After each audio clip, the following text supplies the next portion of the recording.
VLSos here. This is a video lesson on inverse functions. We're going to start with an example.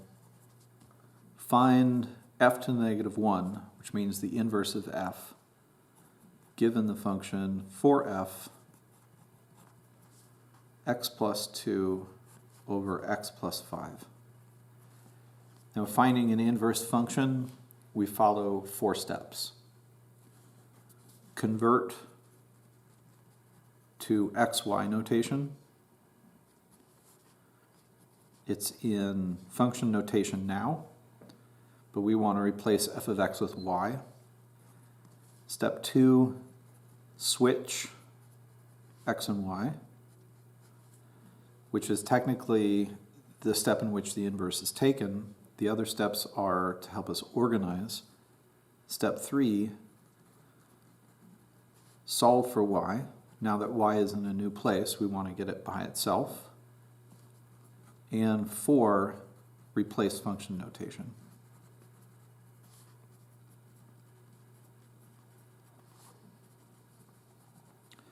Let's do that to this function. Step number 1, replace function notation with y. Step number 2, which is taking the inverse by switching domain and range. Switch x and y. Where there's y, we replace it with x. Where there's an x, we replace with y. Step 3, solve for y. In this function, y is in 2 places. So you're going to see me go through the process of getting y in one place and by itself on one side.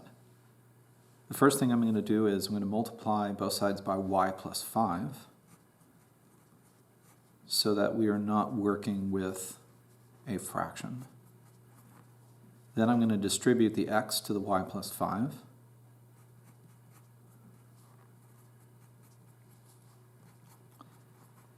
Now I have everything in terms. I see that I have y in 2 places in 2 different terms on different sides of the equation.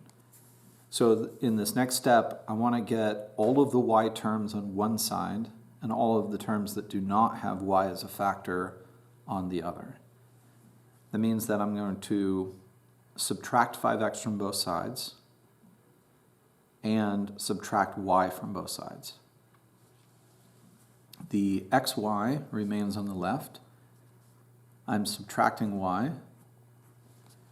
On the right, the 2 remains, and I'm subtracting 5x. Now that the left side contains terms that contain y, what I'm trying to solve for, I can factor out the y from both of these terms. When I do, an x remains in the first, and y factored out of itself leaves 1, or in this case, minus 1. Now that y is represented once, I can get it by itself by dividing both sides by x minus 1.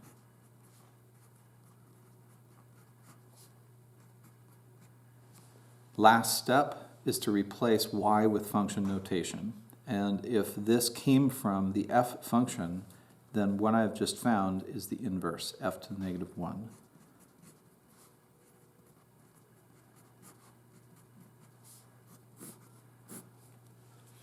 Let's do this again with another familiar function that will have a curious result. Let's work with the function g of x in this case is equal to x squared, parent quadratic. And we're familiar with the parent quadratic graphing as a hyperbola.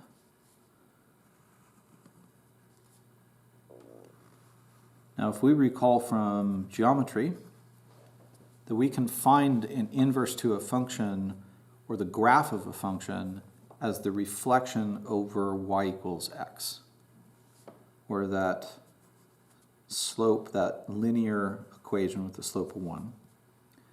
So if we reflect the parabola over this line, it looks like this.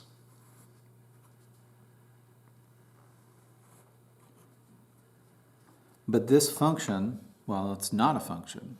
This graph of the reflection of the parabola doesn't pass the vertical line test. So what's going on when we use these steps to find the inverse algebraically?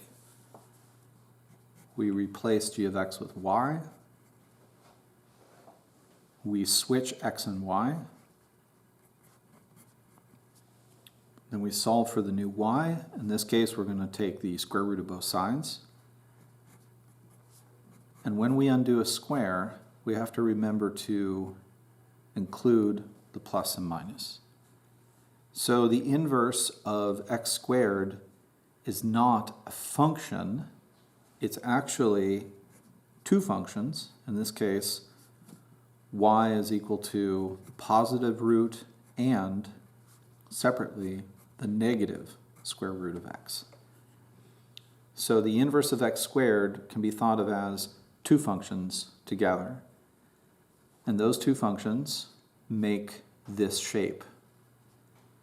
We have the top branch, and we don't call this a parabola, but the top branch, the positive radical x,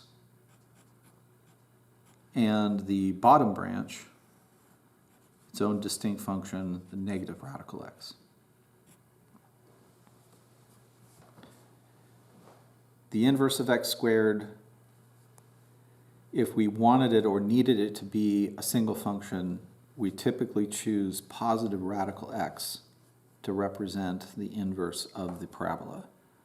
But together in this process, it creates both. Two functions together, which could be thought of as the reflection of the parabola.